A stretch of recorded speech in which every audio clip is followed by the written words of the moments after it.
démocrates du monde entier, il était nécessaire que nous vous apportions cette information qui fait quasiment le tour dans la diaspora congolaise d'une manière générale, notamment l'affaire de l'entrepreneur entre guillemets congolais au nom de Véron Mankou. Véron Mankou. Souvenez de ce jeune Congolais qui est parti de la Chine avec au départ des bonnes idées, hein, qui est arrivé donc au niveau du Congo avec un bon projet d'un soi-disant téléphone qu'ils ont intitulé le nom Elikia. Et puis, excusez-moi, les Mboshi de Denis Sassou Nguesso ont donc récupéré l'affaire pour essayer de politiser, médiatiser l'affaire, ainsi de suite. Et que Véron Mankou se retrouvait quasiment partout, y compris même pendant l'élection présidentielle, dans la campagne électorale de Denis Sassou Nguesso, on les a tous vus acclamer. À l'heure où nous parlons, cette compagnie avait été financée par les fonds de l'État congolais. Cette compagnie au nom de Elikia. Mais en réalité, ce téléphone n'a jamais fonctionné d'une manière réelle. C'est un téléphone, on peut dire, qui n'avait aucune vision d'une manière générale, on vouloir essayer, puisqu'on a présenté Véron Mankou comme Steve Jones, tu vois, le propriétaire, celui qui nous a laissé, celui de Apple. On a présenté Véron Mankou comme un grand ingénieur congolais revenant de la Chine qui va donc améliorer les numériques. Tout dernièrement, on les a vus en train de vouloir inaugurer l'ouverture d'une chaîne de télévision, un truc pareil. En fait, c'est de l'arnaque. Mankou a été utilisé par les Nguesso pour pouvoir continuer à blanchir l'argent. Mais en réalité, qui était Véron Mankou? Véron Mankou était un trader, c'est-à-dire un démarcheur des produits chinois. Hein, du fait qu'il a vécu en Chine, il a collaboré avec un certain nombre des amis au niveau de la Chine et ils ont donc pensé venir avec quelques amis chinois au Congo-Brazzaville avec un projet d'un certain téléphone où on a même dit que un certain nombre de Congolais devaient être envoyés en formation pour que les téléphones puissent être fabriqués sur place à Brazzaville, et ainsi de suite. En fin de compte, c'était de l'arnaque. Hein. Et puis on se souvient, au lancement de ces projets de téléphone, on a vu quasiment tous les ministrons, les Mvouba, tout ce monde s'aligner avec des blouses blanches comme des Kalakayandwenga, comme on dit chez nous, des gens intelligents, des grands savants, pour aller regarder ce qui se passait. Mais en réalité, c'était de l'arnaque. Tu vois, tous les jeunes qu'on a vus dans cette salle-là n'ont jamais perçu de salaire. Hein. Ils ont travaillé, on ne les a jamais payés. Aujourd'hui, il y a quasiment plus de 15 milliards de francs CFA qui ont été injectés dans cette affaire, mais ça n'a jamais trouvé gain de cause. Aujourd'hui, on nous parle d'une potentielle faillite. Et comme vous le voyez, d'après les témoignages des employés de cette structure, qu'il y a deux personnes qu'on avait promis qu'ils avaient fait une grande pompe, qu'on allait former des gens en Chine. Il y a seulement 2 personnes qui avaient été envoyées en Chine. Éventuellement, c'était le neveu de Véron Mankou lui-même, et puis l'un de ses amis qu'ils ont envoyé en Chine. Mais ils sont partis en Chine juste pour le tourisme. Ils ne sont jamais partis pour faire des formations. Donc aujourd'hui, on a utilisé l'argent du Trésor public congolais pour financer des projets de Véron Mankou, mais en réalité, qui étaient des projets qui ne produisent aucun emploi. Parce que tous ces jeunes qui travaillaient dans la structure de Véron Mankou n'ont jamais perçu de salaire jusqu'à ce jour. On parle quasiment de 8 mois, ils n'ont jamais perçu de salaire. Nous voulons donc lancer un challenge à Véron Mankou de venir contredire ce que nous sommes en train de dire et de nous apporter des preuves sur les paiements de tous ces employés. Alors, vous voyez, c'est ce que nous voulons. Nous aimons la vérité, nous venons vous dire la vérité et nous aimons qu'on nous apporte la contradiction et comme ça nous allons nous lancer sur le terrain du débat. Mais en réalité, si vous avez suivi, ils veulent lancer la chaîne Vox, tout ça, c'est des manipulations de Christelle Denis. Véron Mankou, déjà, on a déjà fait la vidéo là-dedans, on avait dit, si vous êtes un jeune entrepreneur, un jeune Congolais qui a des idées, ça ne sert pas de se lancer dans la politique. Parce que quand cette politique-là va chuter, puisque vous croyez bénéficier de cette politique. Quand cette politique-là chute, et vous devenez un ingénieur en papier. Bon, même là encore, nous doutons hein, si M. Mankou réellement c'est un ingénieur. Mais, comme nous le savons, nous lançons les challenges ici. Hein. Nous sommes les gens de challenge. Nous ne voulons pas que des gens prennent le titre d'ingénieur. Ça, c'est déjà un métier que nous allons régulariser au niveau du Congo. Et nous allons réglementer au niveau du Congo. Nous allons mettre l'ordre des ingénieurs au niveau du Congo pour régulariser ces métiers. Pas n'importe qui prendra ce titre d'ingénieur. Et puis, des gens qui rentrent dans des conflits d'intérêts comme celui de Véron Mankou. Parce qu'un ingénieur formé réellement qui maîtrise les notions d'éthique et des notions des lois en ce qui concerne le métier d'ingénieur ne peut jamais rentrer dans des conflits d'intérêts, ne peut jamais rentrer dans des collisions qu'on appelle ici comme ce que Véron Mankou a fait avec Denis Christel Sassou et Denis Sassou Nguesso. Vous voyez, donc nous pouvons considérer, c'est déjà que nous avions fait une vidéo là-dessus, nous avions dit toutes les compagnies qui ont participé de loin, de près ou de loin, à arnaquer le peuple congolais, à piller le peuple congolais, toutes ces entreprises seront poursuivies et nous poursuivons leurs propriétaires. Aujourd'hui, même si Véron Mankou n'a plus d'entreprise, nous récupérons tous les biens qui appartiennent à Véron Mankou, parce que Véron Mankou a acquis ces biens par le biais de l'argent que les Nguesso ont déversé pour pouvoir créer une compagnie qui ne fonctionne quasiment pas. Vous voyez, chers compatriotes. Donc, démocrate du monde entier, ce n'est pas une façon de dire que nous sommes contre qui que ce soit. Hein. On l'a toujours dit que nous ne sommes pas là pour supporter qui que ce soit. Nous sommes là pour dire la vérité et dénoncer sur ce qui se passe chez nous au Congo-Brazzaville. Voilà pourquoi nous avions dit l'affaire Véron Mankou, avec tous ceux qui ont pillé le système, nous poursuivrons tous ceux-là qui ont volé l'argent de l'État, tous ceux qui ont blanchi. Parce qu'aujourd'hui, Véron Mankou assure aussi le blanchiment d'argent par des relations de coopération et des investissements, puisqu'on dit quasiment 15 milliards, plus de 15 milliards ont été si vous voulez, introduits dans son start-up d'un projet qui n'a jamais abouti. C'était un projet qui devait censé produire de l'emploi aux Congolais, éventuellement essayer de désengorger le chômage au niveau du Congo, mais en réalité, il est venu pour s'enrichir purement et simplement, pour soutenir un criminel, un dictateur, pour soutenir un régime criminel et dictatorial au niveau du Congo-Brazzaville. Et ceci est aussi vrai pour toutes les entreprises chinoises ou les entreprises quelconques, ou les entreprises françaises, américaines, canadiennes, toute entreprise qui a travaillé au Congo sur des projets, on l'avait déjà dit. Les projets de construction au niveau du Congo, c'est des constructions sur du sable, où vous aviez la réduction sur la qualité de matériaux utilisés. Tout ça, nous avions déjà parlé de ça. Et toutes ces entreprises qui vont donc signer des procès-verbaux pour dire que ces structures ont été construites selon les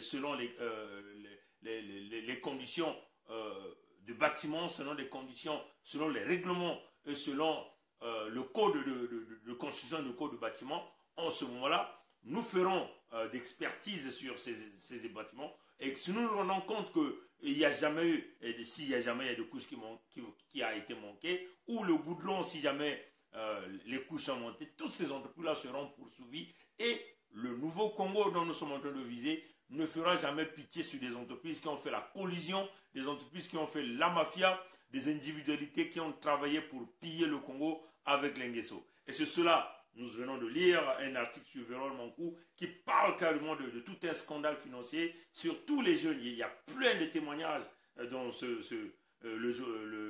l'article que nous venons de lire, et que les jeunes Congolais sont très furieux de voir qu'ils ont compté sur Véron Mankou. En fin de compte, c'était juste de l'escroquerie. Donc tous les gens que Véron Mankou a employés, ils n'ont jamais perçu de salaire. Il y a de ceux, ça fait 15 mois, ils n'ont jamais perçu de salaire. Et aujourd'hui, ces entreprises ont même fermé. Les portes sont hermétiquement fermées. Vous voyez? Et donc, nous considérons que c'est de l'arnaque. Voilà pourquoi nous disons, toute entreprise qui a travaillé dans la collision, toute entreprise qui a travaillé dans le pillage, qui a accompagné les Nguesso dans ce plan de destruction du Congo, dans ce plan de vol systématique, dans ce plan mafieux, tout cela paieront de leurs actes. Voilà pourquoi nous disons la nouvelle justice que nous mettons en place, ce ne sera pas la justice au Congo-Kala, parce que nous avions là une affaire, l'affaire Genvor, l'affaire Trafigura, il y a plein d'affaires comme ça. Vous voyez, la justice congolaise, elle est complètement muette. Elle est complètement muette. Et ça montre encore une fois de plus la fissure au sein de cette justice qui est complètement politisée. Voilà pourquoi nous ne voulons plus la nouvelle justice qui va venir soit basée sur des affinités ethniques. Ça sera une justice complètement nationale. Maintenant, nous venons de faire une vidéo tout à l'heure, on a parlé des délégations africaines qui veulent venir à New York à partir de 19 pour l'Assemblée générale des Nations Unies. Nous avons parlé de la délégation du Congo-Brazzaville. 44 personnes qui sont en train de venir à cette délégation-là. 44, minimum 44.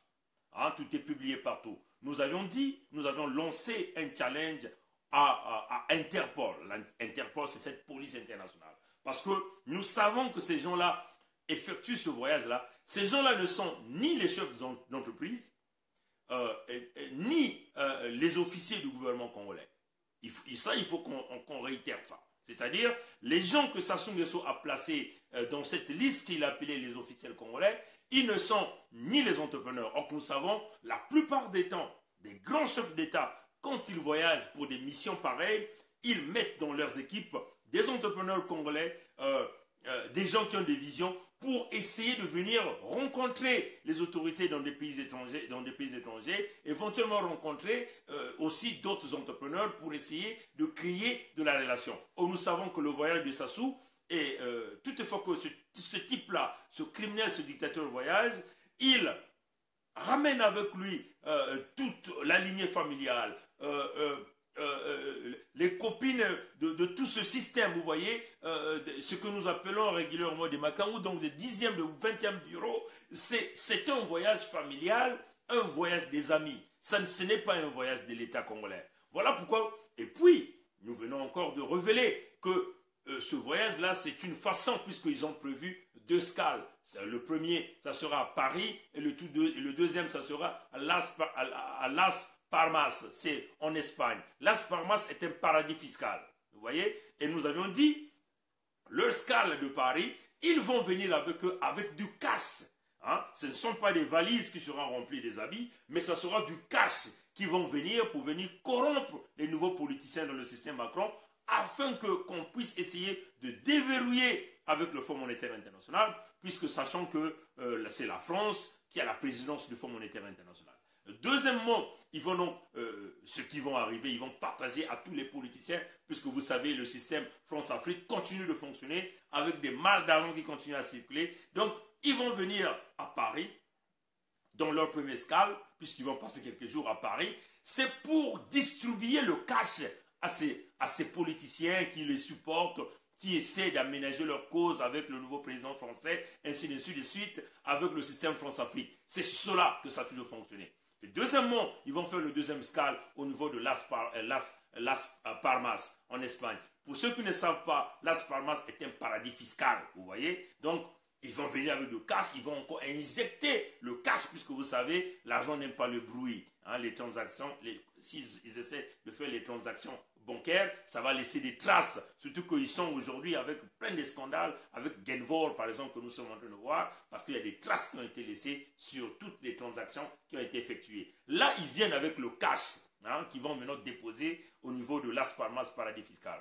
Et le peu d'argent qui va rester, ils vont essayer de voyager avec ça aux États-Unis pour essayer de rencontrer les membres de Congrès, les sénateurs, pour essayer de convaincre tout ce monde-là pour qu'ils puissent essayer de plaider la cause du dictateur Sassou, parce qu'il est mal au point là. Vous voyez, chers amis. Et puis nous savons, déjà aux États-Unis, il y a le lobby noir qui supportait déjà Denis Krissel, qui est... c'est un lobby qui était fort parce qu'il y a des membres de Congrès qui sont à l'intérieur. Donc éventuellement, ils vont utiliser ce genre de réseaux pour essayer de pénétrer la politique américaine de corruption, pour essayer, premièrement, d'étouffer les enquêteurs onisiens qui vont aller au Congo-Brazzaville pour les crimes de guerre et le crime contre l'humanité que Denis Sassou Nguesso est en train de commettre dans le département de Poul, les prisonniers politiques, ainsi de suite.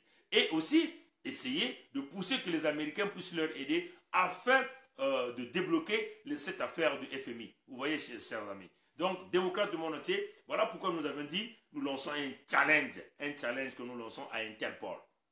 Et l'Interpol, c'est cette police internationale qui fait des investigations sur des bandes armées, la criminalité. Et là, nous avions affaire à des criminels de grand chemin. Nous avons déjà parlé de 3 piliers de la mafia congolaise. Il y a Denis Sassou Nguesso lui-même, il y a son fils Denis Christel Sassou Nguesso, il y a Gilbert Ondongo et Jean-Jacques Bouya. Mais cela ne signifie pas que les autres ne sont pas impliqués. Tous avec des Edgar Nguesso, avec de Wilfried Nguesso, tous et des Claudia, tous, ils sont dans cette mafia. Mais il y a 3 piliers de cette mafia. Vous voyez, nous lançons un challenge à Interpol de mettre toutes les équipes d'investigation sur les potentielles délégations africaines qui vont venir à New York, à partir de leur pays.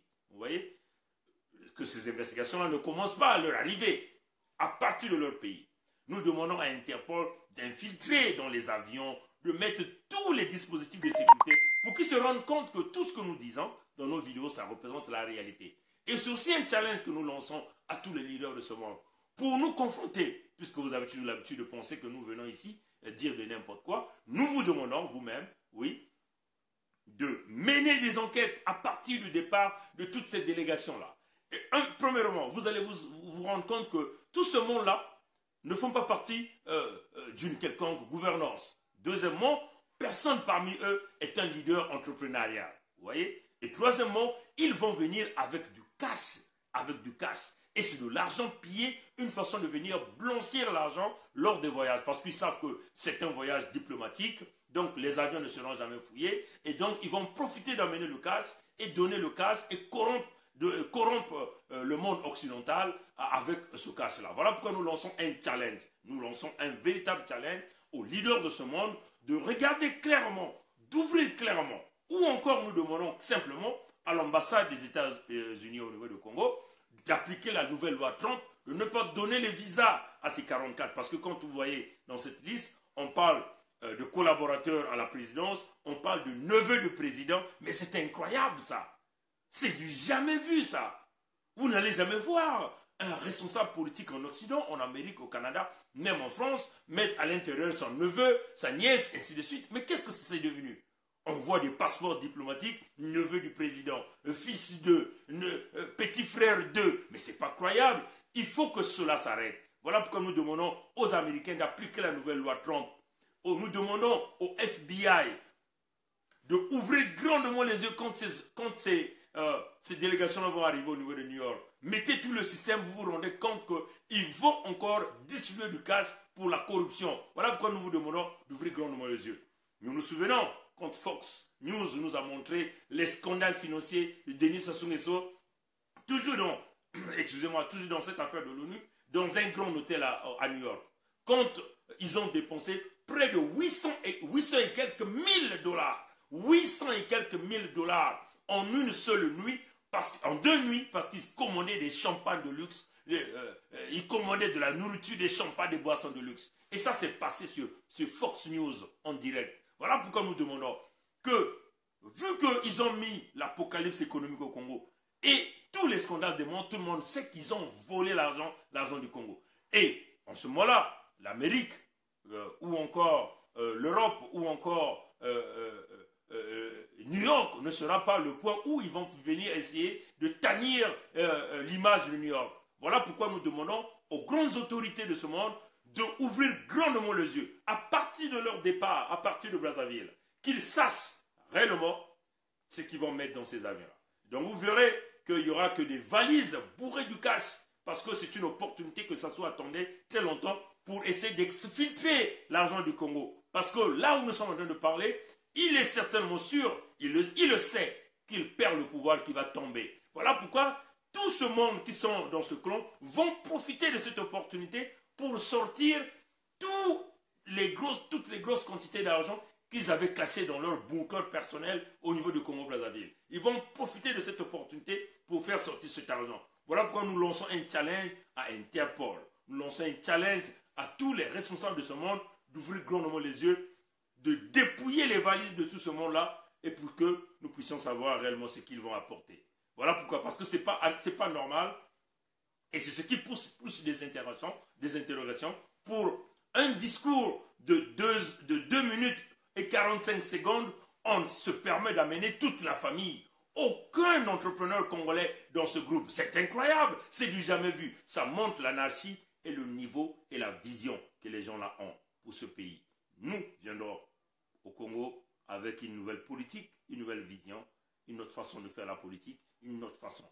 Déjà dans notre vision, nous pensons que le Parlement congolais doit avoir plusieurs visions. Dans ce Parlement-là, il y aura des commissions mines et pétrole. Ceux-là qui vont étudier les stratégies pétrolières, il faut que ça se passe au niveau du Parlement. Ça ne va pas se passer dans un petit bureau quelque part, soi-disant à la présidence. Non, ce n'est pas une façon. Ce sont les parlementaires qui représentent le peuple qui vont commencer à voir comment le pétrole est géré au Congo. Ça, c'est une façon de vouloir ramener la transparence. Tout est traité au Parlement. Il y aura des commissions politiques, commission économie, commission mine, commission ainsi de suite, commission santé. Maintenant, on va voir quelle est la commission qui ne fonctionne pas. La commission qui ne fonctionne pas, on remplace, on met les compétents. C'est cela, le nouveau Congo, de notre vision.